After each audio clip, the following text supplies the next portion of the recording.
চলুন জেনে নেই আইফোন 16 এবং আইফোন 16 প্রো এর নতুন কি কি ফিচার থাকবে। সো এই হচ্ছিল সামনের লুক, এবং এর সাথে যদি কালারগুলো বলি, আপনি আইফোন 16 এবং 16 প্লাস এর এই কালারগুলো পাচ্ছেন। এর সাথে ব্যবহার করা হচ্ছে A18 এর চিপ, যা কিনা এর আগে ছিল A16, দুই ধাপে গিয়ে A18 এর চিপ ব্যবহার করা হয়েছে আইফোন 16 এ।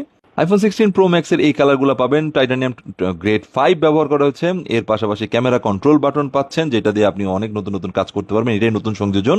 এখানে A18 প্রো এর চিপ পাচ্ছেন আপনি, বর্তমানে বিশ্বের সবচেয়ে উন্নত চিপ বলা হয় এবং খুব পাওয়ারফুল একটি চিপ বলা হচ্ছে এটাকে। আইফোনের সবচেয়ে পাওয়ারফুল ব্যাটারি এবার দেওয়া হয়েছে তারা বলছে সেখানে।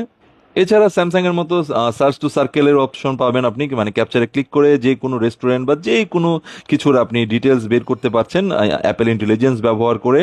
এবং এছাড়া আপনি অডিও মিক্স নামের একটি অপশন পাচ্ছেন, যেটা নতুন সংযোজন করা হয়েছে, যা দিয়ে আপনি বিভিন্ন সাউন্ডকে আপনি আলাদা করতে পারছেন। 4K 120 FPS এ ভিডিও রেকর্ড করতে পারছেন। ক্যামেরা ডিটেলসগুলো